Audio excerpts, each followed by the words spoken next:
Hey everyone, I'm back with a review of Spider-Man 3. Hey, hey, and the case comes with a cardboard case with 3D effect when you put your hand on it. It, and it's glass when you hit the light at it. And the cover design is the same on the Wikipedia, where he's swinging around New York in his original suit, and he's looking at and he's next to a building where the windows is doing a mirror reflection, showing his black suited appearance. The Wikipedia version of the poster, the colors of the other way, like this is the black Spider, this is the original color Spider, which they're trying to associate the teaser poster style.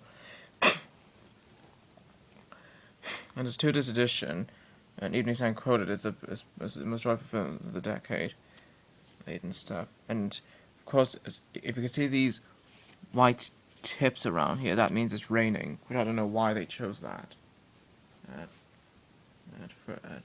Nothing on that design on that side, but this side has an icon of Spidey looking down, which I think is similar to the one right here. If I could hit the light, yeah, you can see Spidey. You can see that poster up there. You can see Spidey looking down, and the background is this suit covered by the symbiote. You can see Venom's tentacles coming out of there. And remember in the previous two Spider-Man films, it says Columbia Trust Home Entertainment. Now they named it Sony, and then they named it Sony Pictures Home Entertainment. It still means it's the same people, though. The back is Spidey carrying him to the safety, and above him is his black-suited appearance sitting on the church. But from left to right is him punching Sandman, close look at Eddie Brock, close look at Venom, and close view of the new Goblin. Plot detail of the film, meaning it's still focused on the same present time as the second film is. What I mean by that is that the second film's story-wise for the second film, they're in 2004. This film is still in 2004, even if our country's waited 3 years for this to come out. So, because they still focus on the same present time as the second film. Two people praising the film a lot, and bonus detail of the film feature, and the commentaries way, the featurettes is how we learn how they built these things. According to the behind the scenes, like the building of the Sandman, it's like they kind of did this in earlier years, and photo galleries, and what's missing on this is they mentioned outtakes and television and trailers of the film. Outtakes are more like the sarcastic parts if you see it for the first time. Of course, credits, which of course people could barely read that, but I'm sure if anyone's got this, they could try and read it through. You can't read much of Matrix's film credits. It's any other past ones you've had for so many years. Copy protected, the barcode to scan through, not for rental. Information how to take care of information and what the disc is designed for sound system and all that heck whatsoever. And compare PlayStation 2, which by the way, this film around the rest of the film 2007 introduced a new technological Blu-ray. We'll go about when we open the case. 12 for Phantom Motor Horror, and that copyright of 2007 Marvel people. And the copy case you slide beneath in the top, up. And we have the original right about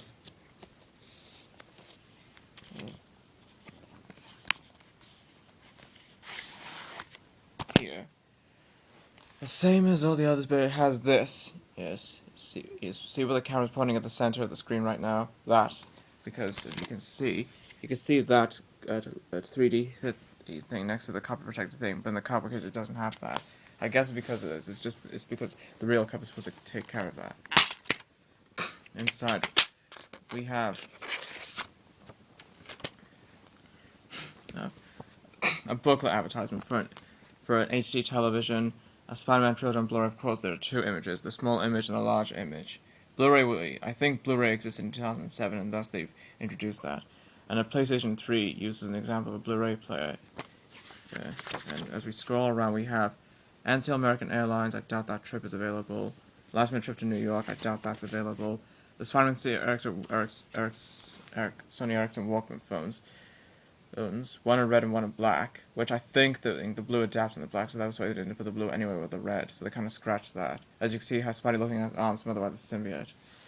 The Pizza Hut edition for the film, of course, that's already that's already gone.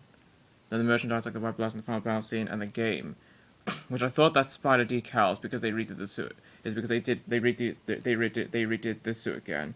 Or because ever since the transition from the first film to the second film, they redid the suit. I thought that the third one was going to be the same, but no. they kind of returned to this because that suit is more. I think the suit is more likely to be based on like certain age for Peter Parker, which now I think I found out the reason since the Spider-Man 2 bonus features explained that they wanted to have another go of change the suit, right? Which looks to me it's kind of based on certain age. How the first film's suit kind of looks like younger age, the second film's suit kind of looks like an adulthood age, and this Spider decal on the front is supposed to associate the black suit of Spidey. And has this tagline, even the nose hurts the dark side, unleash it, and then power trip to Hollywood. And the discs too kind of play Sony Ericsson Walkman film style, where the bonus feature disc is black, and the first disc for the film feature, so you can see special features, and the feature film, it's red. The blue's not anyway because the Daphne black. Film title Spider-Man 3, everything important to know about the trademarks and stuff. Now we'll go over about it. And I'll just keep going. Okay. The continuing plot is Peter Parker has now found a relationship with MJ. At the same time, he's continuing his duties saving the city. And Harry Osborn, I thought he already used the chemicals he found in the end of the second film that Norman used to amplify something in the first film. I thought he already put some on in the ending climax of the second film, but actually he did not yet. We get to see that. We get to see the formation happen. And I thought he was going to end up he thought he was going to act a bit crazy, like when the chemicals go into him, he acted a bit crazy as Norman did in the first one. But I don't think he didn't. He just walked out feeling fully amplified. And remembering how Venom showed up in a small rock that the astronauts like John Jameson whom showed up in the second film, picked it up from. This kind of played different because I think they kind of disregarded John Jameson for now, meaning they can't do the space shuttle discovering a little piece of stone. The Prometheum X they call it, which was designed to house Venom inside. Right, but so instead they kind of scratched, because they decided not to show John Jameson. They kind of scratched that and state that the small rock flew its way to Earth, following Peter's every moves.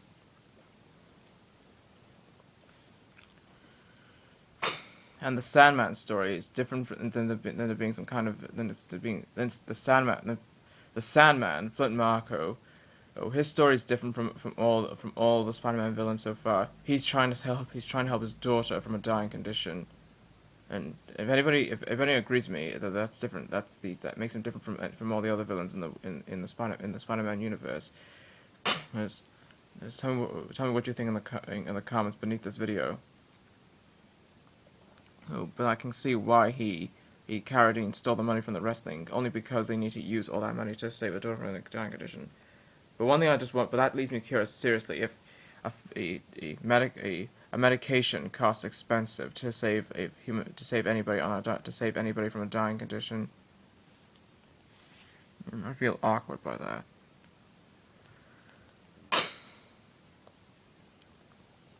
And when Venom bonded into Peter Parker, because he's trying to chase Flint Marko, and because Flint already evolved, becoming a man and they can manipulate all kinds of sand forms, and he's became unstoppable. Well, I think one thing I would have preferred better is few things. Let me explain what really happened in this one, and then explain how I prefer it better. Is Venom Peter took into the form of this suit. Peter prepared this suit when he's fallen Flint Marko to remove, since he has that radio. He has that radio thing that explains what is the police on the search on the situation to search for. And Venom just attached itself into the suit, which you can instantly take off at any time. And Peter just takes off his suit, becomes normal, just dons it back on. Then he just acts a bit more like a drunk person or stuff, or kind of just shouts out loud, or just kind of shouts into anger, that kind of thing. And there's not much of him there's not much of a darkness running into him.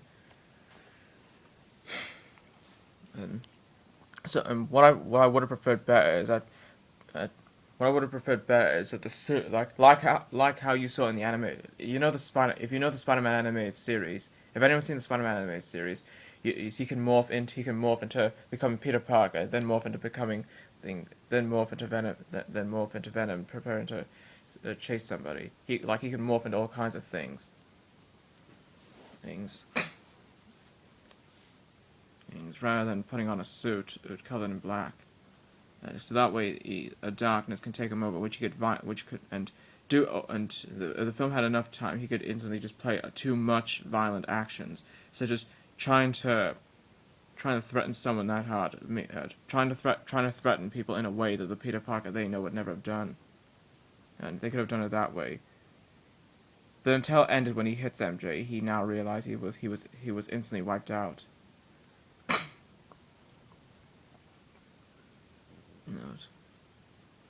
I'm going to put this on pause because this is now 10 or 11 minutes past.